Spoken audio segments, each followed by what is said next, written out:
بسم اللہ الرحمن الرحیم ان الذین آمنوا وعملوا الصالحات لهم جنات تجری من تحتها الانہار ذلك الفوز الكبیر۔ یقیناً جو لوگ ایمان لائے اور صالح اعمال انجام دیے ان کے لیے ایسے گھنے باغات ہیں جن کے نیچے نہریں بہتی ہیں، یہ ہے بڑی کامیابی۔ ذالک الفوز الکبیر، وہ ذالک کا اصل معنی وہ بنے گا، لیکن اردو زبان کی مناسبت سے ہم نے ترجمے میں یہ ہے بڑی کامیابی کا ترجمہ کیا، کیونکہ ہم نے عرض کیا تھا گزشتہ درس میں کہ بعض اوقات اگرچہ چیز قریب ہی کیوں نہ ہو لیکن اس کی عظمت کی وجہ سے بھی اس کے لیے ذالکہ کا لفظ استعمال کر دیا جاتا ہے۔ لہٰذا اگر ہم اس کو عظمت والے معنی کو ذہن میں رکھتے ہوئے اس کا ترجمہ کریں تو ہم کیا کہیں گے؟ یہ عظیم کامیابی ہی بڑی کامیابی ہے، اصل کامیابی ہے۔ ذالکہ کے بعد ہے الفوز، فا، واو اور زا اس کے بنیادی حروف ہیں، اور فوز کہتے ہیں کامیابی حاصل ہو جانے کو۔ توجہ فرمائیں، قرآن مجید نے دو لفظ استعمال کیے ہیں، ایک فوز اور دوسرا فلاح۔ فلاح سے اولئک هم المفلحون، یہی لوگ کامیاب ہیں۔ قد افلح المؤمنون، مومن فلاح پا گئے، مومن کامیاب ہو گئے۔ عام طور پر فلاح اور فوز کا دونوں کا ترجمہ کامیابی کے لفظ کے ساتھ کیا جاتا ہے۔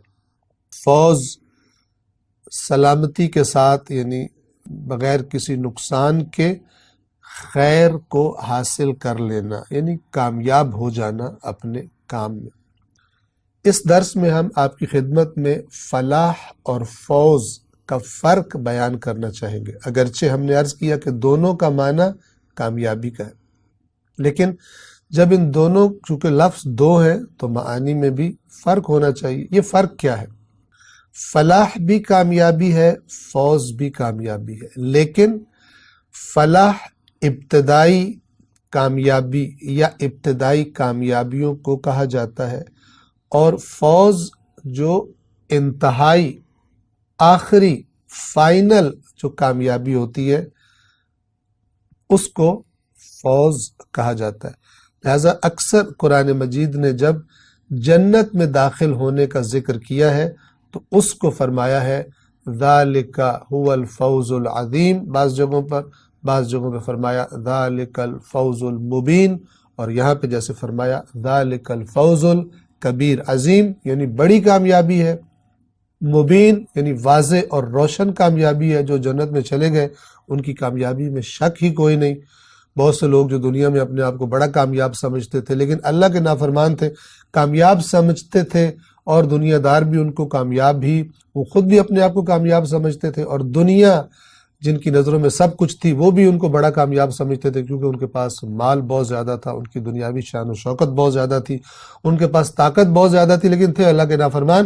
قیامت کے دن معلوم ہو جائے گا کہ وہ نہ صرف یہ کہ کامیاب نہیں تھے بلکہ بدترین ناکامی، اور جس کا نتیجہ عذاب ہے اور ذلت ہے اور رسوائی ہے، اس کا شکار ہو گئے۔ لیکن جو جنت میں چلے جائیں گے پتہ چلے گا کہ دنیا ہو سکتا ہے کہ دنیا میں مال کی کمی کی وجہ سے، طاقت کی کمی کی وجہ سے ان کو لوگ کامیاب نہیں سمجھتے تھے، سکسیسفل نہیں سمجھتے تھے، لیکن جنت میں جب داخل کیے جائیں گے تو پتہ چلے گا الفوز المبین، واضح اور روشن کامیابی ہے، یعنی اس کی کامیاب ان افراد کی کامیابی میں کوئی شک بھی نہیں کرے گا۔ اور اسی طرح فوز الکبیر، کبیر یعنی بڑی کامیابی۔ تو بس فوز آخری انتہائی کامیابی ہے، فلاح ابتدائی کامیابیوں کو کہا جاتا ہے۔ اس کی ہم ایک مثال آپ کی خدمت میں عرض کرتے ہیں تاکہ انشاءاللہ اس مثال کے ذریعے فلاح اور فوز کا فرق ذہنوں میں واضح ہو جائے اور انشاءاللہ ذہن نشین ہو جائے۔ اب فرض کریں کہ ایک شخص قید ہے کسی قید خانے میں جس کے ارد گرد بہت بڑی اور بہت اونچی چار دیواری ہے۔ جہاں پر یہ قید ہے وہاں بھی اس کو زنجیروں سے باندھ دیا گیا ہے۔ اب اس کو کب کامیاب کہیں گے، کب اس کو ہم کہیں گے کہ یہ شخص بالکل کامیاب ہو گیا؟ جب یہ اس قید خانے سے ان زنجیروں کو بھی توڑ دے اور اس کے بعد اس دیوار کو بھی پھلانگنے کا، دیوار سے بھی باہر جانے کا کوئی ذریعہ تلاش کر لے اور دیوار سے باہر چلا جائے، تب ہم کہیں گے کہ اب یہ اس قید خانے سے آزاد ہو گیا اور یہ فائنل کامیابی، جو کہ اس کے بعد اب کوئی مرحلہ نہیں رہ گیا، قید سے وہ مکمل طور پر آزاد ہو گیا۔ یہ شخص جب اپنی زنجیروں کو توڑے گا، جب تک یہ اپنی زنجیروں کو نہیں توڑتا جن زنجیروں سے اس کو باندھا گیا ہے، تب تک یہ اس قید خانے سے باہر جانے کے لیے حرکت بھی نہیں کر سکتا، موومنٹ بھی نہیں کر سکتا۔ جب یہ ان زنجیروں کو توڑ دے تو اس مرحلے پر کہا جائے گا یہ فلاح ہے، یعنی ایک مرحلے میں اس کو کامیابی ہو گئی ہے، لیکن ابھی فائنل کامیابی، آخری کامیابی تک نہیں پہنچا۔